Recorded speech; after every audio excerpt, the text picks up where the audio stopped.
they used canyon-proof, flood-proof infrastructure.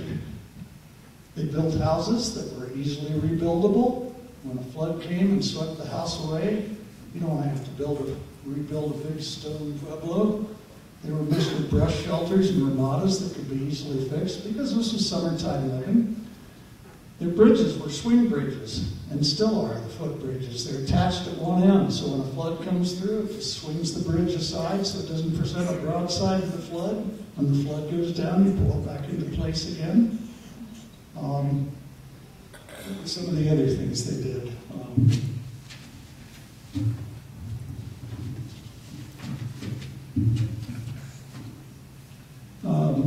Planting in squares. The irrigation system originally was a sectional irrigation system. There were parts of it here, parts of it there, so it didn't have to cross waterways and washes, so you didn't have to build bridges and aqueducts to take the water across. They planted in squares, so that and they planted around their corn stalks. They planted and still plant melons to help support the corn stalks in case of flooding. Okay. Now, this would all change. And it all changed starting about the time of the Civil War. The first big change was the 1862 Homestead Act, which guaranteed everybody 160 acres. If they'd come out, live on it, improve it for 5 years, it was theirs. And this brought a flood of people out to the west. 1866, the Atlantic and Pacific Railroad Act was passed. How are they going to finance building a railroad? They gave the railroad every other section of land on either side of the railway for 40 miles. And the railway could sell it off to finance the building of the railway. What did this mean for the Havasupais? As the railway was coming through, it meant 40 miles on either side.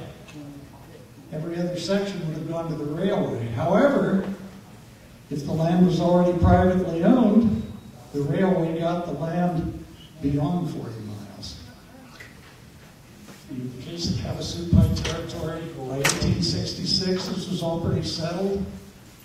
So the railway got this land up in here, every other section of it.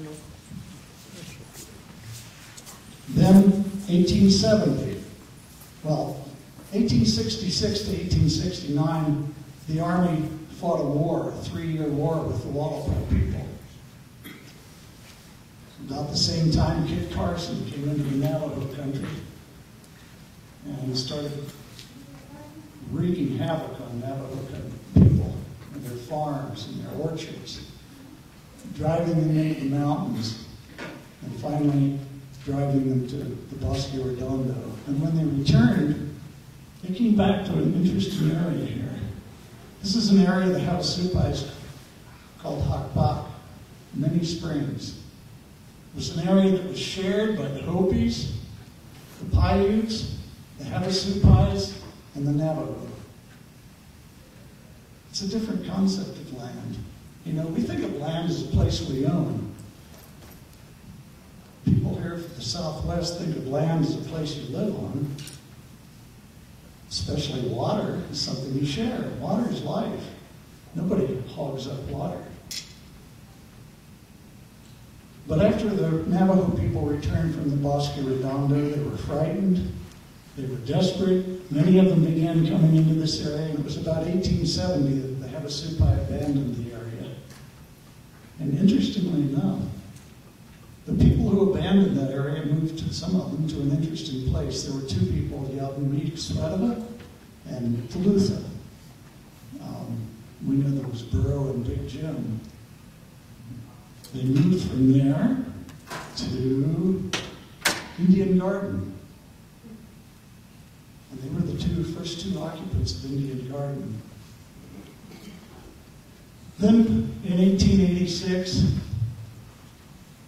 the railway wasn't getting built, so Congress declared it forfeit. Every other section of land that they'd been given was taken away from them. So by rights, this land should have gone to the Havasupais, but it never did. 1882, 1880, the Army and the government decided they'd set up a reservation for the Havasupais and the Wallapais because of the war that had just been completed. And so they surveyed a 5 by 12 mile parallelogram for the Havasupais to live in. Because the only place we ever met Havasupais was in the summertime. We didn't travel through that country in the winter. So we thought the place they lived was in the canyon. So they made a 5 by 12 parallelogram in 1880, came out to survey it, and the Army wrote back to Washington and says, I can't survey this place. This is all a bunch of canyons. So in 1882, 500 acres. From all of this country that the Havasupai used to live on. And make no mistake, that country was survival to them. They got about 70% of their resources and food from the uplands. This was just a summer gardening area. And to the Havasupai people, and Daniel can certainly tell you this from his own life and from his father's life, that people understood that the reservation was set up as a place that was guaranteed for them, but they didn't think it had any relevance for their use of the uplands, and they continued to use the uplands, but under increasing pressure, because in 1893, Grand Canyon Forest Reserve was designated out of the Havasupais' homelands. 1908, Grand Canyon National Monument. Coconino National Forest was created. 1919, the biggest change of all, the creation of Grand Canyon National Park.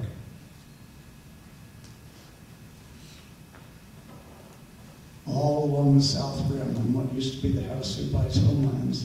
The Havasupai were still using this area, still living on it, but under increasing pressure, increasingly being treated as trespassers. Okay. Well, as you can imagine, with all these changes coming about, changes are happening down in the canyon, the area that we're going to be talking about.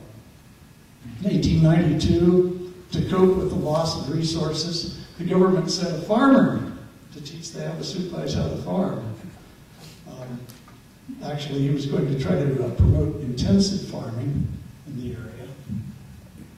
And 1895, they began building this school here. The school had a huge effect on Havasupai life because the teachers, and you can read about it in People of the Blue Water, a perfectly charming book about a teacher who lived down there near the turn of the 20th century. She began to take onto herself the role of settling disputes among people, in effect usurping the leadership role of people of the community. They began teaching religion in the school and holding military drills for the students. The students had their hair cut, they were wearing Western clothing. So it made a huge change in the village, but it wouldn't last. In the winter of 1909, very heavy snows. And it snowed and snowed until the snow was quite deep in December. And then in the last weeks of December, it began to warm up. The warm winds came from the southwest, brought in warmer and warmer weather until Lemuel Pyatt told me that walking through the deep snow, he could hear water running into the snow. And then it began to rain, and it rained, and it rained for 3 days until it sent a deluge into the entire Havasu watershed. And a 20-foot wall of water came down the canyon, and this is what's left of the beautiful stone school. And you can see the figure standing over there at the right, looking at the damage. And about all that's left salvageable from the school is the big bronze bell. And I can assure you that was a Noah-sized deluge. It's high above me, about 30 feet up. I don't know if you can see it there in the picture. There's a log. It's a little hard to see in here, but it's about 30 feet above my head. That was left by the 1910 flood.